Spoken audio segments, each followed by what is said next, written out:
Right. You look wonderful.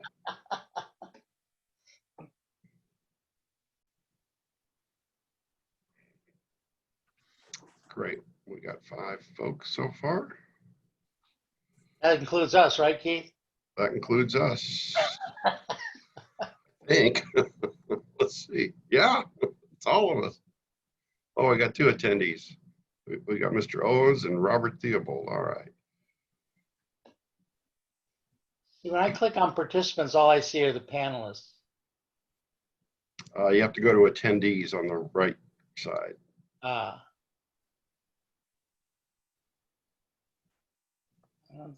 don't see that.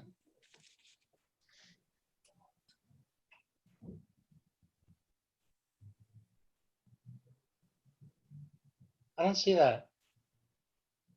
Attendees. Where's that? After you click on participants, go to the top. Oh. Huh, obvious. I had the things kind of squished over, that's why, thanks. Yeah. Well, we'll wait a few more minutes here. Give others time to join. Yeah.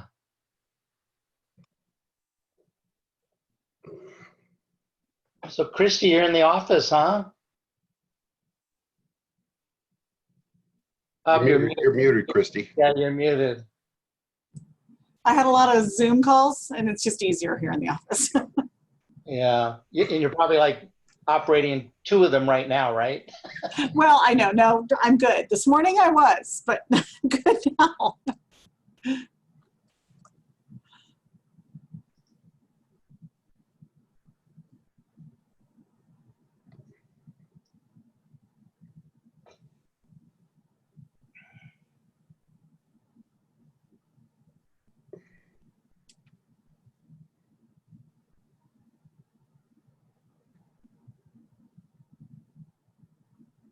Well, let's get started. We got Robert Theobald and Mr. Owens.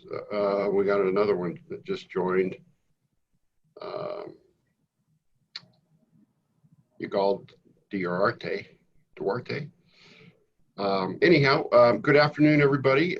We've welcome to another edition of our Empowering Rural Arizona webinar series. Today, we've got our friends from Arizona MultiBank with us to talk a little bit about financial and business planning in this COVID environment that we're in. Andy Gordon's been a longtime friend of the Commerce Authority. We've done a couple of projects with Andy and his team at MultiBank, and we're proud to call him and his colleagues partners. So with that, Andy, take it away. Thank you, Keith. Yeah, we have been partners for a long time.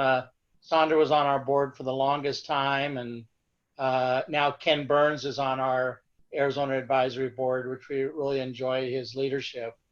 I appreciate you inviting me to speak with folks. Looks like we have 3 people on, not including us, but each and every one of you are important because I know there are opportunity costs of taking every meeting, and we want to make this worthwhile for you, and hopefully our preparation will pay off for you. We are gonna, this is more of a, it says let's talk, it should say let's chat. If you have questions or ideas, please chat, and Keith is gonna monitor those and chime in. I don't think you can join in by talking, but if you can, that's great. If not, chatting would be best. So first I thought I'd, let's see here, sorry. We had it down a second ago.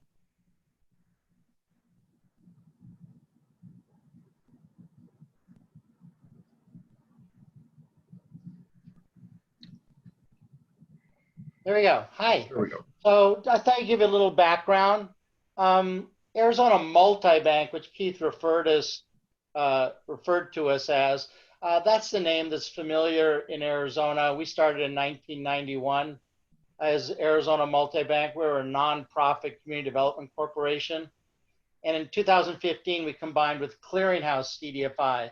Both of us are community development financial institutions and certified by the U.S. Department of Treasury to serve really underserved communities, which are largely low-income census tracts, low-income neighborhoods, low-income persons. What's unusual is when we joined Clearinghouse CDFI, they're a for-profit entity. They're one of a handful of for-profit CDFIs across the country. But what's special about Clearinghouse CDFI, and we're so proud of, we're also a certified B Corporation, which you may be familiar with if you're not RJ, Robert, or Igal. I'm not exactly sure. B corporations are like Ben & Jerry's, Patagonia. Essentially, our shareholders, of which we have over 50, understand that we are mission driven. And yes, we're driven for profit, but we're also driven for other bottom lines, which includes impact. We're S&P rated, we're a member of the Federal Home Loan Bank, and generally, thanks to the leadership, I don't know if you can see Christy or not, she's our Chief Credit Officer of over, probably 25 years at Clearinghouse. We do $100 to $140 million a year in loans.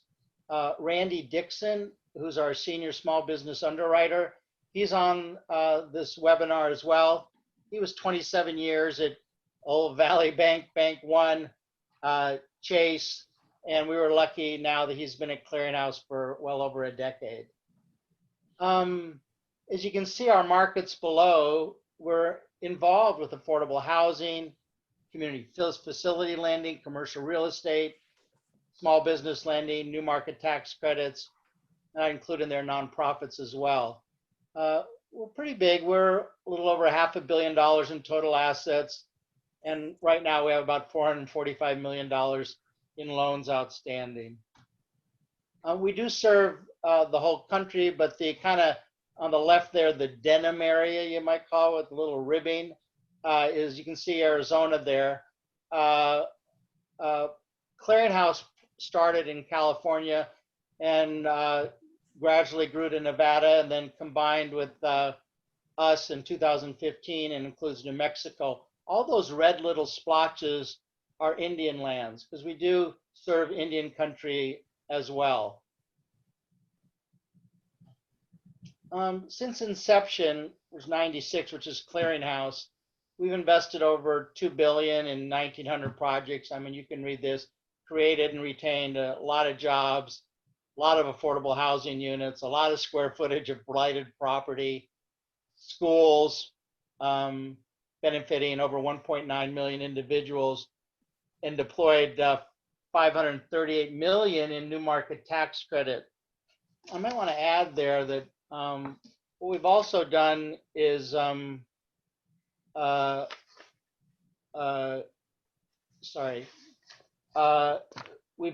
we stepped up for the PPP program. You know, the second round, some folks needed help, and we did. We ended up doing PPP loans in 25 states, about $7.5 million to 245 companies. We didn't do that many in Arizona. Who knows if there'll be another round, but we're really going to be receptive to that. Given our home base in California, a lot of it's been in California and Nevada, but we did the PPP program as well. And I do want to add, we also have done about 79 million in Indian country, which would be Native American tribal projects or Native American owned businesses. And last, we did venture into, we were the first CDFI in the country to do an opportunity zone. And we did that in Koreatown in Los Angeles, and we're looking at one pretty close in San Antonio right now. But we are familiar with that, and there is a link on our website to learn a little bit more about what we've done in opportunity zones. Question on that, Andy. Yes, sir. So does that mean you created an opportunity fund or you administer one? Christy, you want to go for it?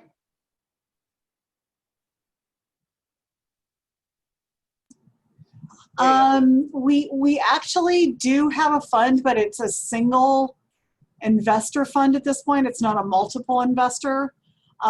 We are in the middle of completing one project and hopefully another, but that's only in the state of California, and it's single investor, single project. So it's not truly a fund. So in the event there was an investor here in Arizona who wanted to do a project in Arizona in an opportunity zone, could they come to you to establish a fund? Excellent. Good to know. Yes, absolutely. We encourage that. Wonderful. Yeah.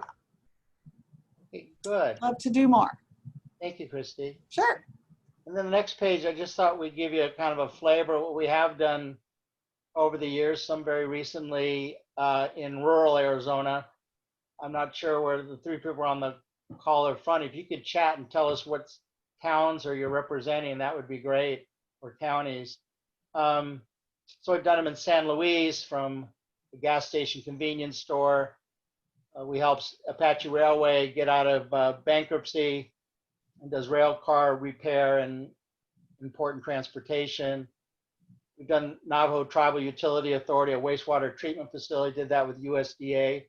By the way, the Apache Railway, we did that with Arizona Commerce Authority. We've done affordable housing in Mayor. You may have tasted that brewery or that that beer. We helped them start their manufacturing facility in Cottonwood, and even though they also have they pilot it and have a restaurant in Pine. Holbrook, you may be familiar with Waltz Hardware, a longtime customer we've had there. We also did the movie theater in Holbrook. San Carlos Apache Tribe, we did new market tax credits last year for community facilities, really focusing on youth. And St. Michael's, years ago, we did the Navajo Land Inn. It's there. And Winslow, we did do the La Posada when it was just first purchased. And so we're kind of early, and that'll be important when we talk about some of the things we do that are different than banks. La Posada is a real gem. I was actually in Winslow yesterday. Oh, you were? Yes. Excellent. Well, we ended up doing new market tax credits also for the owners of La Posada, Alan and Tina Affeld, Tina Mion and Alan Affeld. They did the hotel in Las Vegas, New Mexico, and La Castaneda. And we did that one with new market tax credits for them. I'll be darned. So that's actually a good transition to, I thought, the framework for today's discussion, which is really about what are we doing in today's environment, is to look at traditional ways of looking at credit. Because really what credit does is determines, excuse me, the probability of repayment through a successful business, ideally. So what is a successful business today? So this will kind of touch on some of those points. And Keith, you kind of urged me to do that. And I think I took it to another level in the sense of how we can make it help us form our conversation about today's environment. So I mentioned La Posada and then La Castaneda Hotel, these historic hotels. Those individuals, I mean, some ways the character of the borrower is really important. How have they operated through thick and thin, through challenging times? And some projects rely on projections and some rely on historical performance. And it's sometimes is how do we match those up? A simplistic view would say character might be looking at someone's individual credit report, because it says what do they personally, have they repaid debt when they said they were going to repay debt. Randy, who's on the call, has sometimes clarified that capacity is the ability to repay, where character is the willingness to repay. I think the distinction now between CDFIs and maybe more traditional lenders is what we attempt to do is go a little deeper. We went through the 2008 recession where there were a lot of people who had bad credit because of the home foreclosures, for example. I think we're going to be seeing that. We're going to be revisiting that soon about people's credit, individual credit, or what's going to happen, what they've been doing with their credit cards to maintain their business, what they're doing with their personal lives, with their rent, with their mortgages, with their utility, on and on and on. It is very challenging time. So it's how we can get our head around it. And that really means take some time to understand the credit. So, and sometimes we say we're not necessarily doing riskier credit than traditional lenders. We'll take the time to understand the credit. So, Andy, if a borrower, has lost their home, or if they've got a bankruptcy, is that fatal in terms of a loan? Well, it connects with other things if they have no assets, which would be capital. Because if they really have no other assets, you don't have maybe collateral and or cash to help you within the difficulty or cycles in business. Mm. You need some type of a safety net, which will be more on the capital side. So it's not necessarily fatal. We can understand it. We've seen medical bankruptcies. We've seen home foreclosures. We've seen things like that happen, but it's how you understand it. I see. I don't know if Christy or Randy want to add anything to that or not. Okay. So the capacity is really, do you make money? I remember the mayor of Winslow, where you just visited, the former mayor, several mayors ago, when Winslow was almost bankrupt, he said to me, when outflow exceeds inflow, your upkeep will be your downfall. Right? When your outflow exceeds your inflow, that's good. When your expenses exceed your revenues, your upkeep, paying your bills, could be fatal.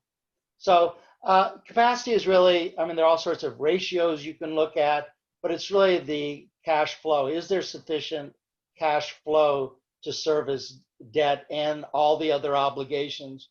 And the smaller the business is, the longer the reach the obligations are. What I mean is sometimes personal debt is greater than the corporate or business debt. And so we have to look at more holistically, globally, on ability to repay debt as well as all obligations. Are you I really invite Christy and Randy to chime in at any time. Is there a necessity to personally guarantee loans in this present day, or no? I guess it depends. Yeah, typically we would have recourse, which means the principals do guarantee it if they have 20% or more ownership in the company. I don't know, Christy, I don't know if you want to elaborate on that or not. We're lucky to have our chief credit officer on the call. Yeah. And mute. Okay. Sorry. No, I think you're doing great, Andy. You're doing good. Okay, thank you. Well, capital is really what we call I would say net worth. Net worth is if you take all your assets, could be cash, everything, subtract your liabilities, that's what you have left. So you have net worth that is liquid, and you have net worth which is not liquid. And the not liquid stuff goes to collateral, but the liquid stuff is what do you really have in order to help you when there's a hiccup? Mm-hmm. And I must say, COVID is not a hiccup. It's probably a belch or something. I don't know what it is.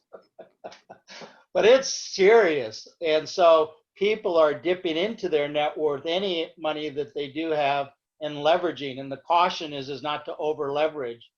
And, people are very cautious on this PPP program about, making sure they can qualify for the forgiveness. Because in fact, even if they have to repay it with, even though it's a low interest, they do have to repay it. Looks like there's conversation in government right now, the federal government, where they're not going to look to all the T's and I's crossed, how the money's spent, did you keep the employees and so forth, for a nominal amount of loan. I should say for the 270 some PPPs we did, the average size was 33 or something, maybe $39,000. And I think the threshold the government's looking at now is like $50,000. They were talking 150, but now it's shifting around. So people are hesitating about it. And I'm not an expert on PPP, but I know enough about it. And it was a huge help for a period of time. So capital, I would say, is some net worth. Collateral or other assets that you, unfortunately, if the business is not successful upon the sale of that collateral, meaning the owner sells it or we have to sell it through a foreclosure, that's a way to collect payment on the loan. And so today, collateral, I think, is, I'm uncertain on valuation of collateral. Like, what would a shopping center or commercial strip or commercial building that had tenants in it, how do you value those today? It's going to be interesting. So this conversation, Robert just chimed in and said that SBA just issued a PPP forgiveness guidelines and an application for anything under 50,000. Yeah, and what I'm hearing is people maybe shouldn't be jumping at that right away, because there may be more things coming down the road that may be more beneficial. And there's going to be a certain wall that people hit because of the 12/31 for most people tax year. Because how do you treat it, as a grant, or do you what about the expenses that you had? So it's kind of a gray area. But I think people are, I don't know, Chrissy, what your experience is. I think people are going to wait a little longer till it's clearer. Well, now just this morning, you know, as you mentioned, the you know, if you're under 50,000, you can get it forgiven with literally one form and not even submitting anything. Right. So those that are 50,000 or under, which is most of our loans, I would say 90% of our loans, Right. they literally submit a form, sign it, and they're kind of done. Wow. So they're going to want to take advantage of that. It's not quite as easy as, but almost as easy. Yeah. So we're just, in fact, once I get off this call, I'm going on to that call to say, what's the form? What do they need? So we can start to roll that out. Yeah, it may be advantageous to do that quickly, because I mean, we still have like 138 billion that hasn't been spent from the last round. Yeah. So there may be more coming out, and we just don't know how those are going to connect. Yeah.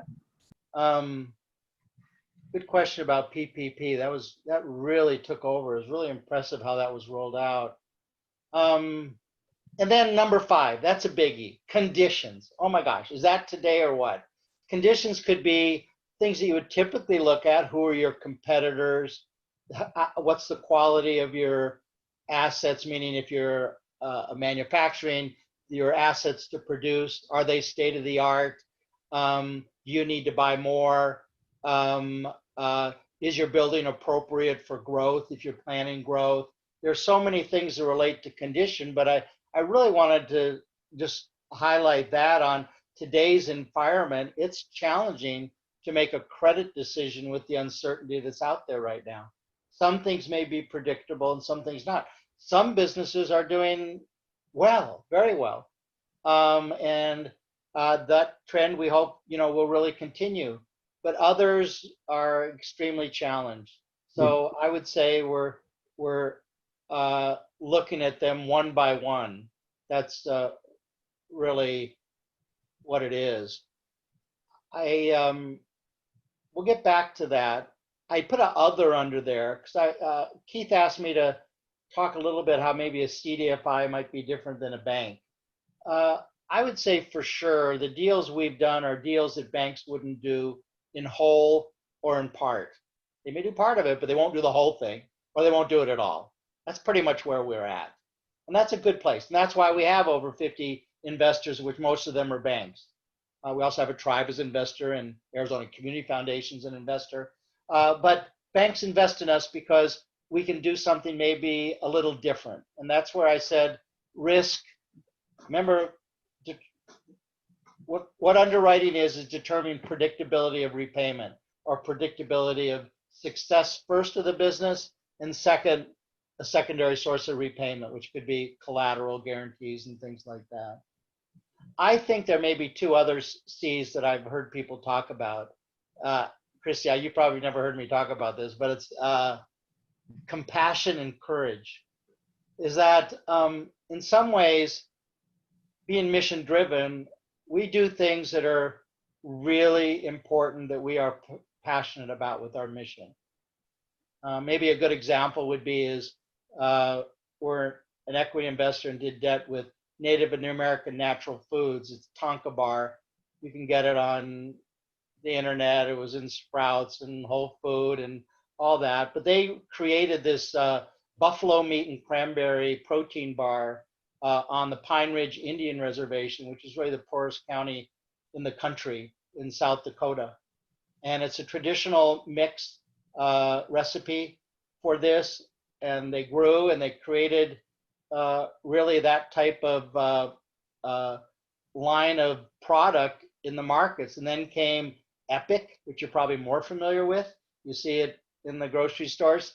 And then Epic grew, I think initially out of Texas, but they were acquired by General Foods. So it's kind of like how these things that are so important can be eclipsed by conditions. Again, this is a condition that affects their business. They were growing like crazy. It's very exciting and so forth. And they have a vertical business. What I mean is, you may have heard about regenerative agriculture. That's important to have buffaloes on the prairie, which are important to carbon footprint, all this type of stuff. So it's not just producing a food product, it's much more, and it's building an economy on the reservation and having native growers of buffalo. So it's much more complex, and consumers are becoming more aware, and I think they're becoming more aware actually by purchasing through the internet. They're learning more about who their suppliers. They can make a choice. Do I want to work with a local first type company, or do I want to go to a large big box company? And I think people are making those choices, and I think price points are getting closer. I mean, typically local businesses might be a little more expensive, but I think, I'm excited about that potential. We have recently worked with them to get an equity raise. We're looking for another $3.5 million for Tonka, or Native American Natural Foods. And what we find is there are mission-driven equity investors called social venture funds that are interested in this type of investment. And by the way, Tonka is a B corporation like us. So they're working, those investors are looking for financial return, but they're also looking for impact return. So that's kind of compassion. And I would maybe combine with that courage.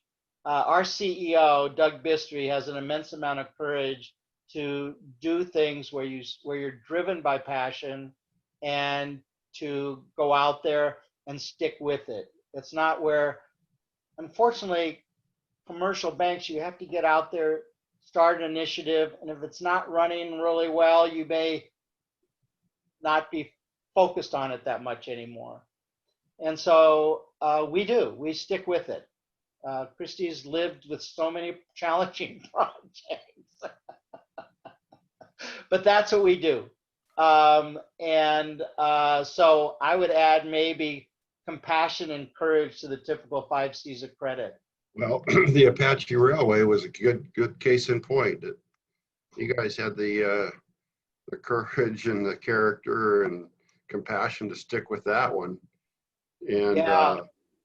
Thank goodness, because it's a real asset for the state in northeastern Arizona. Yeah. Well, our courage, we would not have done it without the partnering with the Arizona Commerce Authority. And, part of passion and courage is understanding what the returns are. Yeah. It's not just the return of the financial return, it's these other impactful returns. And the state could weigh in big time how important it was because some people know Apache Railway, and it's called Apache because you used to go to the White Mountain Apache, but all those rails were tore up, and the rail was more important and more valuable than the running of the railroad to the old lumber mill. So, but the state understands the economic development aspects of a railroad, and there's new potential along that spur, 51 miles of track that we financed with all those right-of-ways and 7 locomotives. But the courage comes from, I think, commitment to impact, and it's hard. It's what we're about, though. It drives us. That's great. Yeah. Well, thank you. What I wanted to talk about was the example I just gave you was probably what are these challenges right now businesses are facing and opportunities. I thought I wanted to get some, if anyone's going to be chatting in, I see there are 4 attendees on here or so, of what folks might be facing out there as economic development people, what they're seeing with their customers or their businesses right now, challenges. I can add a little here. Yeah. What I've seen is folks are running into, I shouldn't say access to capital challenges, but I guess you would classify it as that. And it's not that it's not out there, it's just that they may not qualify because they're so upside down. And they need some working capital to get leapfrog ahead of the problem to fix the problem. And yet they're reticent to take on additional debt. So we get those kinds of calls where folks are just in a bind and they're desperate. Well, I think that is what's dominating the world right now is conditions of the 5-season credit, because it creates that uncertainty. Even if you think you have something that's going to grow quickly, can you adapt? So I'm going to go maybe to the next slide. I threw this out here. We've got Jamie Kerr wants to ask a question. Go ahead, Jamie. Hey, how are you? Just a quick question for you. I'm out in rural Arizona a lot, and that seems to be the case, Keith, as to what you had just said. They're between a rock and a hard spot. The good news about the $50,000 PPP, that's great news for them. But if they have idle loans out as well, obviously the cheapest money you're going to get at 3.5 or 3.75 over 30 years. But they don't want to take on additional debt, yet they still need that boost over the hump. And it's just, as this goes on and regulations tighten, they're wary. But like Keith said, they don't know exactly what to do or how to do it. Do you have any recommendations? I have some thoughts on it. Sure. Oh, I'm sorry. I'm sorry. Am I doing that? No. Okay. It was just feedback. This might help. Some people, you probably know Elliot Pollock, the economist who's been around a long time here in Arizona, and he gave a presentation to GPEC recently, and Jim Rounds and stuff like that. And other people are talking about, some people think our recovery, if we're talking condition, is going to be a V curve. It's gone down pretty rapidly, and it's going to go up pretty rapidly. That's a straight line. Some people might say it's a W curve, which means it went down, it's going to go up, and then we could have another close down, we're going to go down again and go up, and it could repeat. Some people, this is going to be a U curve, which would be more of a going down gradually, and we're going to lay at the bottom for a little bit and gradually go up and then go up. Some think it's a swoosh, like on the side of your Nike sneaker. It's kind of more of a down and then a more gradual going up. And some people came up with just recently, it's not really a curve, it's a shape of a recovery. And it's called a K curve. This one here is a little bit laden with, I don't know what you want to call it, some hot buttons, but I'm going to go there. It's okay. Why not? The K curve, this Elliot Pollock kind of called it the top part of the K, or the leg of the K, are the haves, and the bottom part of the K are the have-nots.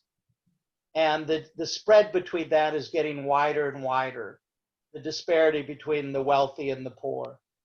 And actually that top part of the K, probably they didn't start at the same point. But the people at the top part, which they mentioned there, the S&P record levels, the growth in billionaires' wealth during this whole period, so forth, they are going to do fine, just like investors did during the 2008 crisis, the people who came out with the purchasing of the homes, and the families that were in those homes did not. So we have the downward curve. And so and a lot of the upward K would be the white collar workers, technology workers, people that can work remotely, whose employers can support them to work remotely. And the downward curve can be blue collar, the lower wage, the retail, working with the consumer, maybe restaurant, events, hospitality, things like that. But what I want to talk about is that bottom curve, which I think Jamie was getting to your question, is going down that curve, the people that you're talking with, it could be a drastic straight down, vertical drop down. I can't go any further. I mean, it's done. I'm going to be starting over. But it could be I'm done, but I still have what I have. Because you could take on debt and not have anything left. So the question is, this is really a planning time, I think, for small businesses. And it's understanding the conditions. So it's understanding who competitors are. And by the way, this applies to nonprofits as well. Who else you can partner with? Who else has assets that you don't have? It could be cash. It could be collateral. It could be expertise. It could be customers. It could be your own type of training. So I'm saying is looking around to say how I can adjust my business to fit the conditions and adapt and be nimble as conditions will continue to change. And so that got back to the one at the top, was actually character, is how do people deal with change? Because business almost by definition is dealing with change. And how do you do that? And so what we have now is an acceleration of change. We have a compression of change. We have a necessity for change. And so, Jamie, in my opinion, is it's really a time to look inward at assessing one's own assets, which could be financial, which could be physical, which could be personal intelligence, connections, proprietary information. That's look inward and then say, well, where can I go? Is my business still viable as it is? Or maybe there's some new things that can happen. So I kind of, I thought I'd go just to the next one, which you probably saw. Before we get too far away from that, Mr. Owens and Sholo asked, where do nonprofits fit in the K curve? Yeah, I think, well, first of all, nonprofits rely on contributions almost by definition. Some do have income or revenue streams from what they do, but I mean, like affordable housing folks and things like that. But as you know, affordable housing is being challenged with a rent moratorium till December 31st, at least currently. That's not a waiver of rent, so they're going to have a big pop at the end of December, and that's still a moving target. So nonprofits, I think, rural Arizona and everywhere are really important to our communities.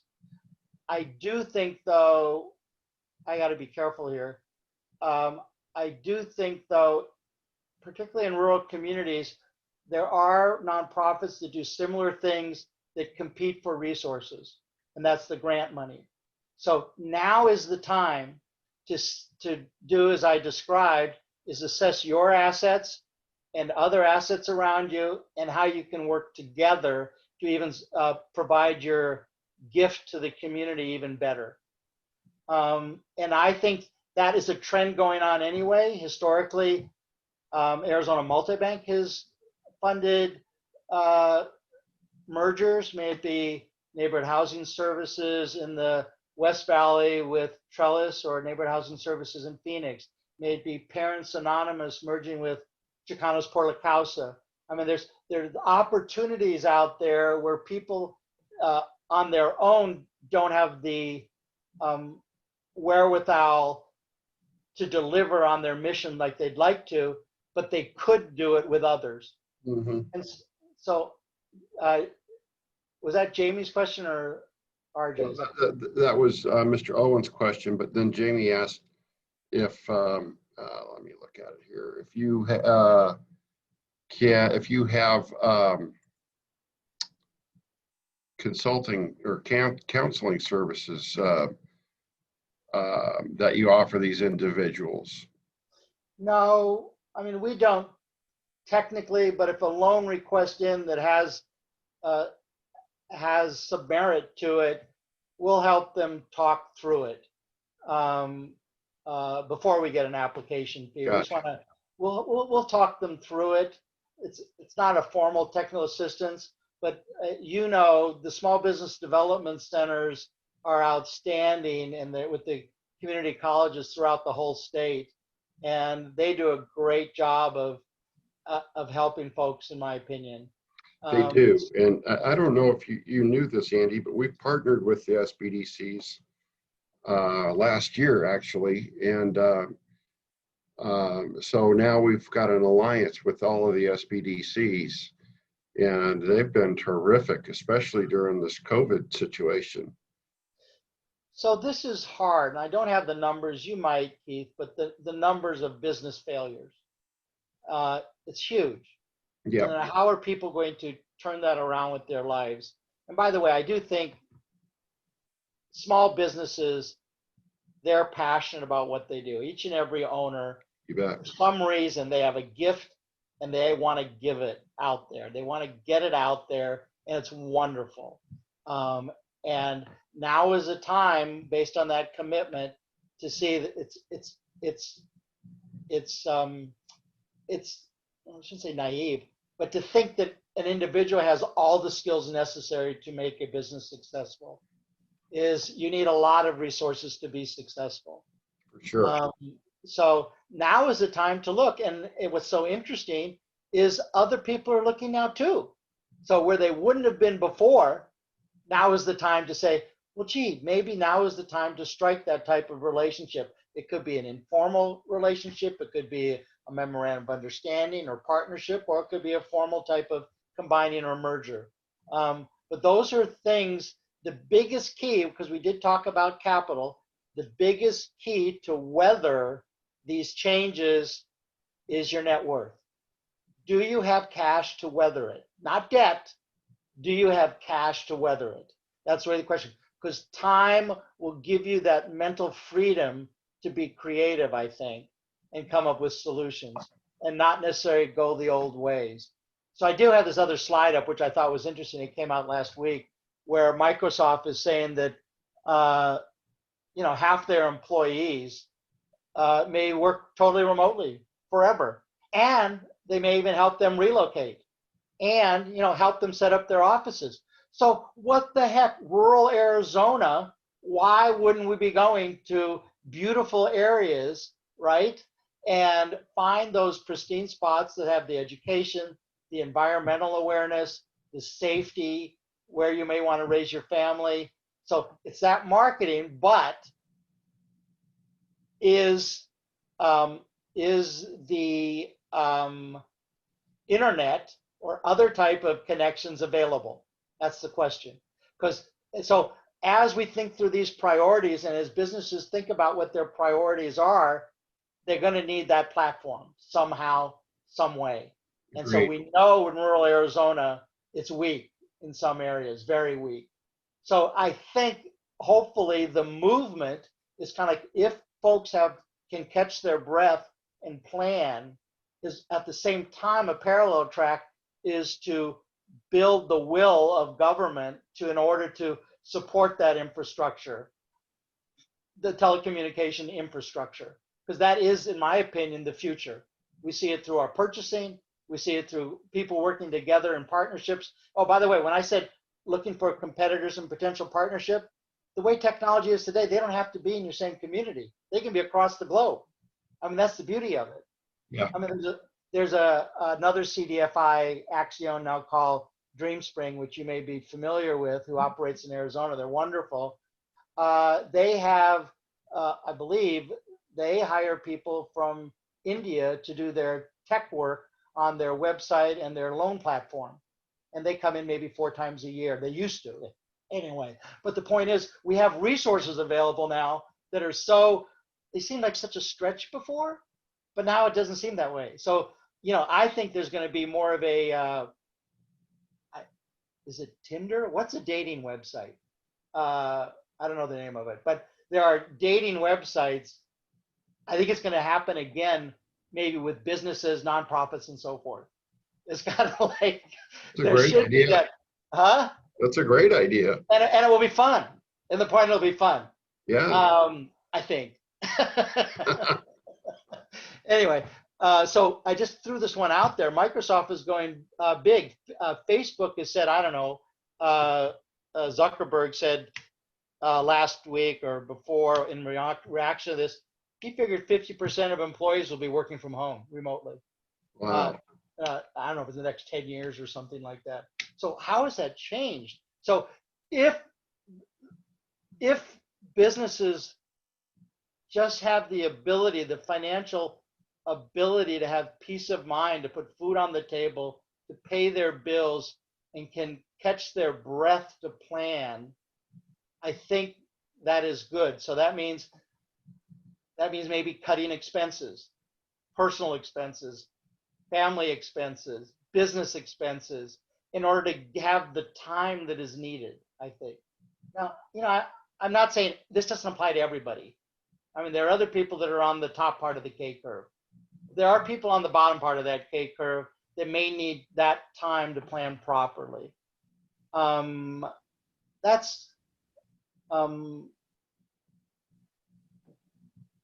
think we're getting close. I wonder if there are any more questions. I'm kind of interested. I'm watching Christy's reaction. Because she hasn't heard me talk about this, and this is what's, we're doing this real time right now. I mean, this is what we're thinking right now. It's not, it's not out of a book.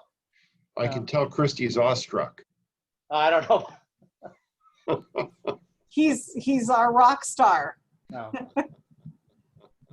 Well, it makes a lot of sense, and I hadn't thought of it that way, but for those small businesses that are struggling or distressed, to combine resources. I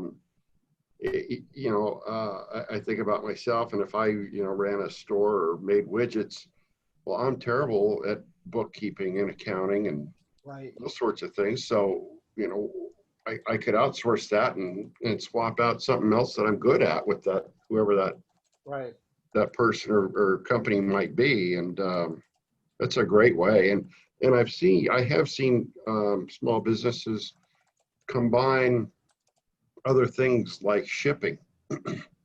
They'll have a half a truckload going to go somewhere, and the other machine shop down the street needs to ship something, and they can put them on the same truck and share the expense. So there's things like that can be done if they know about each other. Yeah. So under capacity, which I mentioned is really, do revenues exceed expenses? Other capacity is also, which you mentioned is, do you keep your books? I mean, someone who does not have financials and a grasp of their numbers is one of the most disappointing things for a lender. Yeah. I mean, they really need to know, a business needs to know what are the drivers in their business, drivers of expense and drivers of revenues and margins. They just have to know it. And so that, like I said, it may not be your thing, but there are people, they have it their thing. You know what I mean? And so how can you combine that? So matching small business needs with resources may not be always financial resources, which was my second bullet there. And then my third bullet was, how do you make your case today? How do you make your case to Clearinghouse, or how do you make your case to, Randy, Christy, or your bank? Ideally, you go to your bank first. That's what you want to do. And I think it's really a mapping of what a business's history has been, what their performance has been, meaning revenues, profitability, and the steadiness of it. What is the trend? It could be a flat trend, but it's steady. It's a lifestyle business. It works. That's okay. It's steady, steady, steady. But if you did that for 15 years, you'll see 2008 recession was part of that. Other things happened in their lives during all that time, but they were steady. So it gets back to character and how they manage their business. So I think if you're going to make a case now to why someone would lend you money, you want to know that you are going to stick it out and you know how to manage change, I think. That's the thing. So those are numbers, though. Those are numbers. You have to have your numbers, what they were historically. Here's what I've done. Now there's a big change. I mean, we have to do that at Clearinghouse. We did that ourselves. We looked at ourselves historically, but we have customers that aren't paying, and we're providing relief to them intentionally because of our compassion and courage and all those other things. But we borrow the money that we lend. So people are looking at us and they know we've been through a quarter of a century of cycles, and they know the management team is there and strong. It can deal with it. But we don't know what it is, though. We don't know exactly. That's the point, because now there's fintech, financial technology. There's all sorts of new platforms out there that can help. Maybe we're doing a little more old school way. We need some newer school way, which we're looking at. So, but our lenders have confidence in us that we're looking at all that. And I think when someone comes in the door making your case, is when you make your case, you want to know that we're looking at all that stuff and we're going to manage that change. And although we don't know all the answers for it. So that was kind of like the last bullet point I had. I think we're nearing the end here. I did put our names and contact information. Christy, I put the general number on for you. Yeah, I saw that. Thank you. The office, yeah. I And we want are Christy's direct number so I can bug her. email her, definitely, right, Christy? That's right. That's right. Yeah. No, she's just like, isn't everyone busy now juggling everything? Oh my gosh. Oh yeah, it's crazy. But for the Arizona folks, we have an Arizona office. Randy's in it now. He's been coming in. I have not been in it. I've been sheltering at home because some pre-existing stuff. But Randy's in there. But we're limiting contact with customers. But we're in 16 West Vernon. So those who know Phoenix, Keith came to our grand opening. It's an exciting place. There's a restaurant there, which is challenging to have a restaurant there today. Oven and Vine, great place. They're only doing pickup, and you can eat outside now, but they're not serving inside. There's a hairstylist. She's operating there now. There's an insurance company operating there and a little coffee shop. It's right across from the Heard Museum. So people are welcome to patronize those businesses there. Well, there's also a physical therapist there who does pediatric physical therapy. James, RJ, and I don't know how to say, is it Igal Forte? It wasn't for sure, but I'm really glad you joined us. And like I said in the beginning, I really hope it was worth your while because you gave up something to join this conversation. And I hope it was worth your while. Well, I can tell you, I learned a lot.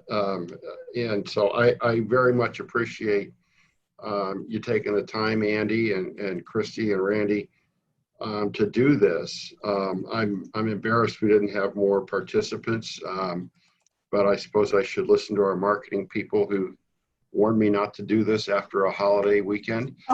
So maybe next time I'll learn. But